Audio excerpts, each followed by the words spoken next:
जय हिंद दोस्तों, मैं रजत आपका स्वागत करता हूं आपके अपने YouTube study channel Avanya classes में। देखिए दोस्तों, बजट 2026 की घोषणा हो चुकी है। तो ये वीडियो आपके लिए काफ़ी ज़्यादा इम्पोर्टेंट वीडियो है। इस वीडियो के अंदर मैं आपको केंद्रीय बजट 2026-27 के बारे में बहुत अच्छी जानकारी देने वाला हूं। अगर ये वीडियो को देख लोगे, मुझे नहीं लगता कि आपको और कोई वीडियो देखने की आवश्यकता होगी। बड़े अच्छे तरीके से इस वीडियो के अंदर मैंने समझा दिया है, बड़े अच्छे तरीके से आपको अच्छी नॉलेज मिल जाएगी। तो दोस्तों, ज़्यादा वक्त खराब ना करते इस बेहतरीन वीडियो की शुरुआत करेंगे पहले क्वेश्चन से। तो हमारा पहला क्वेश्चन है, केंद्रीय बजट 2026-27 किसने प्रस्तुत किया है? वेरी वेरी इंपॉर्टेंट क्वेश्चन है। निर्मला सीतारमण जी ने केंद्रीय बजट 2026-27 को प्रस्तुत किया है और 9वीं बार ये बजट को पेश किया गया है निर्मला सीतारमण जी के द्वारा। ये आपको ध्यान में रखना है। और निर्मला सीतारमण जी भारत की पहली पूर्णकालिक महिला वित्त मंत्री हैं, ये भी आपको पता होना चाहिए। नेक्स्ट क्वेश्चन है, बजट 2026-27 किस भवन में तैयार किया गया है? ये वेरी वेरी इंपॉर्टेंट क्वेश्चन है। ये वेरी वेरी इंपॉर्टेंट क्वेश्चन क्यों है? तो ये भी आपको मैंने बता दिया। पहले जो बजट पेश किया जाता था वो संसद भवन के अंदर पेश किया जाता था, पर इस बार जो बजट पेश किया गया वो कर्तव्य भवन के अंदर बजट को पेश किया गया। ये ध्यान में रखना है। कर्तव्य भवन नया प्रशासनिक परिसर है, यहाँ तैयार किया गया है पहला केंद्रीय बजट। ध्यान में रखिएगा, ये वेरी वेरी इंपॉर्टेंट क्वेश्चन है। अगर एग्जाम के अंदर आंसर संसद भवन आए तो वो आंसर गलत होगा, कर्तव्य भवन आंसर इसका सही होगा। बजट 2026-27 कर्तव्य भवन के अंदर पेश किया गया, ध्यान में रखिएगा। नेक्स्ट क्वेश्चन है, बजट 2026-27 कितने कर्तव्यों पर आधारित है? ये वेरी इंपॉर्टेंट क्वेश्चन है।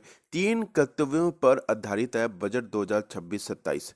पहला है आर्थिक विकास को तेज करना, दूसरा है जन आकांक्षा और समावेशी विकास। अब जन आकांक्षा क्या चीज है? देखिए, जन आकांक्षा का मतलब है लोगों का विकास कैसा हो, ठीक है, इस पे फोकस किया गया है 2026-27 के अंदर।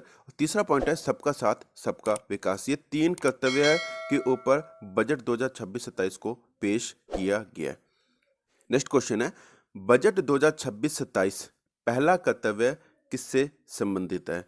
तो इसका राइट आंसर रहेगा आर्थिक विकास। बजट 2026-27 का पहला कर्तव्य आर्थिक विकास से संबंधित है। पहला कर्तव्य आर्थिक विकास को तेज करना है, उत्पादकता और प्रतिस्पर्धा बढ़ाने पर केंद्रित होगा। यह भी ध्यान में रखना है दोस्तों। नेक्स्ट क्वेश्चन है, बजट 2026-27 में कुल व्यय कितना अनुमानित है? ये इंपॉर्टेंट क्वेश्चन है। 53.47 लाख करोड़ कुल व्यय होने का अनुमानित किया गया है। अब देखिए दोस्तों, कुल व्यय क्या है? कुल व्यय में राजस्व यानी कि रेवेन्यू एक्सपेंडिचर और पूंजीगत यानी कि कैपिटल एक्सपेंडिचर दोनों शामिल होते हैं। 2025-26 में कुल व्यय था 49.65 लाख करोड़ पे, ध्यान में रखिएगा। अब हो गया 53.47 लाख करोड़ पे। नेक्स्ट क्वेश्चन है, बजट 2026-27 में राजकोषीय घाटा जीडीपी कितना है? तो बजट 2026-27 में राजकोषीय घाटा यानी कि जीडीपी है 4.3%। देखिए दोस्तों, सरकार चाहती है कि राजकोषीय घाटा धीरे धीरे कम हो जाए। पहले जो 2025-26 के अंदर था, जो बजट पेश किया गया था, उस टाइम था राजकोषीय घाटा 4.4%, अब हो गया 4.3%, धीरे धीरे कम हो रहा है। तो राजकोषीय घाटा सरकार की आय और व्यय के अंतर को दर्शाता है। नेक्स्ट क्वेश्चन है, बायोफार्मा शक्ति योजना के लिए कितनी राशि तय की गई है? अब बायोफार्मा क्या है? यानी कि मेडिकल फील्ड की बात हो रही है। तो मेडिकल फील्ड के लिए 10,000 करोड़ रुपए की राशि आवंटित की गई है। यह योजना भारत को वैश्विक बायोफार्मा हब बनाने के लिए है, ध्यान में रखिएगा। अब ये इस पे क्यों आवंटित किया गया है? देखिए, यहाँ पर कैंसर की दवाई, बड़ी जो घातक बीमारियाँ होती है, इसकी जो दवाई है काफ़ी ज़्यादा महंगी मिलती है। तो वो महंगी इतनी ना हो, दवाइयाँ सस्ती हो, इसके लिए 10,000 करोड़ रुपए की जो राशि को आवंटित किया गया बजट 2026-27 के अंदर। इसकी अवधि 5 वर्ष तक रखी गई है। 10,000 करोड़ रुपए की जो राशि आवंटित की गई है, इसकी जो अवधि है 5 वर्ष तक रखी गई है। इनका उद्देश्य क्या है? कैंसर, डायबिटीज, ऑटो इम्यून बीमारी की दवाइयाँ सस्ती करना, इनका जो मेन उद्देश्य है, ध्यान में रखिएगा दोस्तों। नेक्स्ट क्वेश्चन है, इंडिया सेमीकंडक्टर मिशन का नया संस्करण क्या है? तो इंडिया सेमीकंडक्टर मिशन का नया संस्करण है मिशन 2.0। पहला संस्करण कब लॉन्च किया गया था। तो पहला संस्करण मिशन 1.0 2021 के अंदर आया था। अब ये जो मिशन 2.0 जो है वो अभी 2026 के अंदर आया, ध्यान में रखिएगा। इसका मुख्य उद्देश्य है भारत को वैश्विक सेमीकंडक्टर निर्माण हब बनाना। जो बड़ी बड़ी जो चिप आती हैं, जो कुछ भी मोबाइल की चिप्स वगैरह होती हैं, वो बाहर से इंपोर्ट की जाती है। तो इस पर सरकार का मेन उद्देश्य है कि वो जो चिप वगैरह जो बनाई जाए वो इंडिया के अंदर बनाई, जिससे जो चिप की जो वैल्यू है, अमाउंट है, वो कम हो जाए, बड़ी चीज़ें सस्ती आपको प्रोवाइड की जाए। नेक्स्ट क्वेश्चन है, इलेक्ट्रॉनिक कंपोनेंट योजना का बजट कितना किया गया है? तो इलेक्ट्रॉनिक कंपोनेंट योजना का बजट 40,000 करोड़ रुपए का किया गया। यह योजना 2025 में शुरू की गई थी। इसका उद्देश्य है इलेक्ट्रॉनिक्स आयात इंपोर्ट की निर्भरता को कम करना है। ये भी आपको ध्यान में रखना है दोस्तों। नेक्स्ट क्वेश्चन है, कितने नए राष्ट्रीय औषधि शिक्षा एवं अनुसंधान संस्था NIPER स्थापित किए जाएंगे? NIPER का फुल फॉर्म है national institute of pharmaceutical education and research. देखिए दोस्तों, कितने नए राष्ट्रीय औषधि शिक्षा एवं अनुसंधान संस्था स्थापित किए जाएंगे? तो ये क्वेश्चन है। तो 3 नए संस्था और बनाए जाएंगे।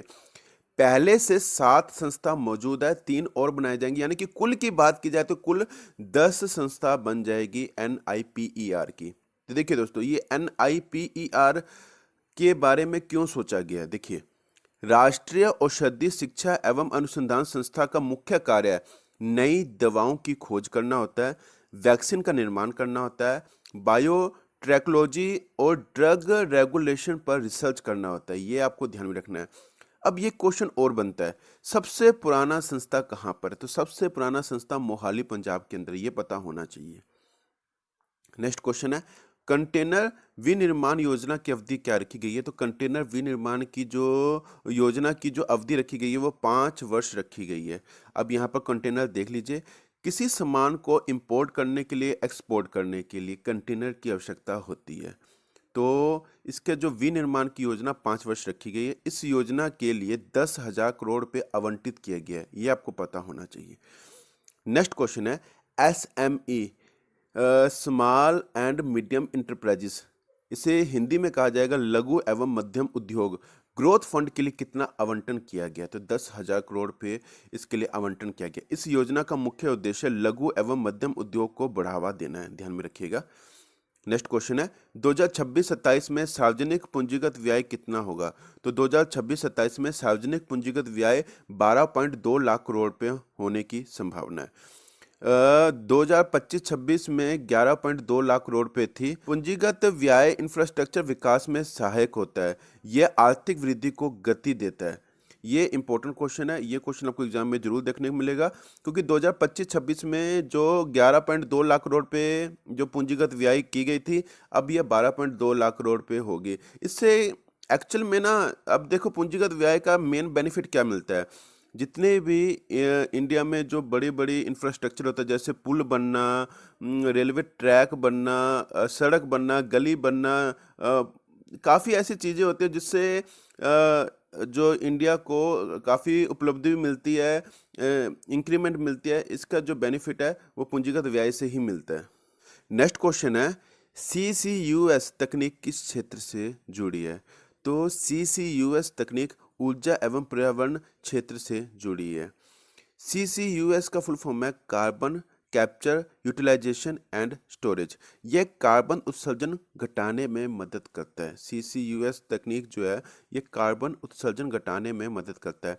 कार्बन डाइऑक्साइड को कैप्चर करना, उसे उपयोग के लिए ले जाना और इसे स्थायी रूप से जमीन के नीचे स्टोर करना, ये जो मेन प्रोसेस होता है CCUS के द्वारा, ध्यान में रखिएगा। 20,000 करोड़ रुपए की जो राशि है वो आवंटित की गई है इस तकनीक के लिए। ये राशि 5 वर्षों के लिए, ये भी पता होना चाहिए। नेक्स्ट क्वेश्चन है, कितनी हाई स्पीड कॉरिडोर प्रस्तावित किया गया है? तो 7 नए कॉरिडोर बनाए जाएंगे, जिसके द्वारा माल ढुलाई का जो कार्य है और भी अच्छे तरीके से किया जाएगा, जिससे रेलवे को ज़्यादा प्रॉफिट मिलता है। अब क्वेश्चन आपको क्या मिल सकता है एग्जाम के अंदर? देखिए, जो रेलवे बजट 2017 तक पेश किया जाता था वो एक अलग बजट होता था, जो रेलवे बजट के नाम से जाना जाता था। 2017 के बाद रेल बजट को आम बजट के अंदर मिक्स किया गया, यानी कि इंक्लूड कर दिया गया। तो ये इम्पोर्टेंट क्वेश्चन हो जाएगा। 2017 के बाद जितने भी रेल बजट आए हैं ना, वो आम बजट के अंदर ही इंक्लूड हुए हैं, तो ये आपको पता होना चाहिए। तो देखिए दोस्तों, 7 नए कॉरिडोर बनाए जाएंगे। यह टियर 2 और टियर 3 शहरों को जोड़ेंगे। देखिए, मुंबई को पुणे से जोड़ेगा, पुणे को हैदराबाद से, हैदराबाद को बेंगलुरु से, हैदराबाद को चेन्नई से, चेन्नई को बेंगलुरु से, दिल्ली को वाराणसी से और वाराणसी को सिलीगुड़ी से जोड़ेगा। ध्यान में रखिएगा ये। नेक्स्ट क्वेश्चन है, नया आयकर अधिनियम कब से लागू होगा? तो नया आयकर अधिनियम 1 अप्रैल 2026 से लागू होगा। यह 1961 के आयकर अधिनियम को प्रस्थापित किया गया है, यानी कि उसको बदला गया। 1961 से जो आयकर अधिनियम चला आ रहा है उसको चेंज किया जाएगा। इसमें सबसे बड़ा बदलाव क्या होगा?